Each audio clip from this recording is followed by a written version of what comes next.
when you reach out to Saba, she's excited this time.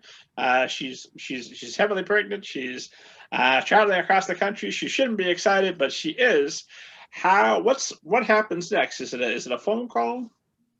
Yeah, we had so first I sent her the normal 10 pages, and then she was like, oh, I love this. All right, fine, send me the rest. And I was like, okay. And then I don't remember the email that followed that, but we had a phone call. And actually, like she said, she was like very close to going on maternity leave. And I was like, well, but I want an agent now. Like I want this to happen right now. And she was saying like she might not be able to like get started until the spring. So like I had and then also she was like so encouraging and lovely. She was like, this is such an amazing book. Like, I'm sure that you would have no trouble finding another agent if you wanted one. And I was like, oh no, like, what do I do? Cause, I don't know, like I've some commitment issues. And I actually did end up talking about the same book to another agent, being like, hey, like, what do you think? Because I also don't, like, I'm slowly developing like a modicum of self-esteem, but like, it's been a long and hard process. So I also had that feeling of like, well, if someone, I can't trust her that it's actually good. Like, what if she's just wrong? Like, I need someone else to tell me that it's good. So I sent it to another agent who was interested in it, but not as enthusiastic, and didn't say that she wanted to sign me, but said that if I made all these like significant, massive structural changes, she might be interested in signing me. So then I was like, oh no, like, do I go with the person who believes in me and encourages me? Or do I go with the person who agrees with my internal monologue that I'm no good and that this book is bad?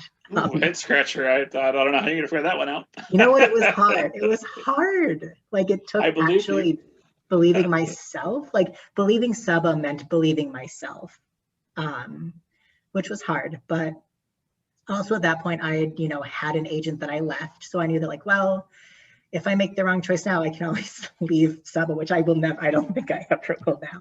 But I was like, it's not like a blood oath. Like, if it doesn't work out, then I'll just give up or go back to the beginning. I don't know. And also I was like, you know what, honestly, the way the publishing works, like she'll give me some notes. By the time I'm finished working on these notes, she'll be off maternity leave anyway. So it's not even like, publishing is not a fast industry. If I sign with someone else, I'm not going to get an offer tomorrow. Like it will not speed up my process at all. And then of course, like a bunch of my like friends who have had babies have been like, it's also like not okay to not want to work with someone because they're pregnant. Like that's just sexism. And I was like, yeah, that's bad. I don't want to be that kind of person who like punishes someone for having a baby. So I was afraid you would. I was terrified because it's happened to me before. And not many people realize it is sexist, but it also makes sense. I mean, I get it. Like, why wouldn't you if you have an offer from an agent who's willing to start now versus not now? I wouldn't begrudge any author that, even though I knew that was what I was up against potentially. And that's why I was so nervous. And I was like, I don't want to fall in love right now. I don't have time. Like, and it was just, yeah. So I was very nervous, I think, because I was so sure I loved this book and I really want to work with you. But yeah, it had happened to me before my previous pregnancy. I did lose clients because I was pregnant. And I kind of was like, well, I'm just shooting my shot. We'll see what happens. And just to be clear, we are talking about Too Bright to See, which releases Tuesday, April 20th, right? Or is this a different book that was, no. okay. Yeah.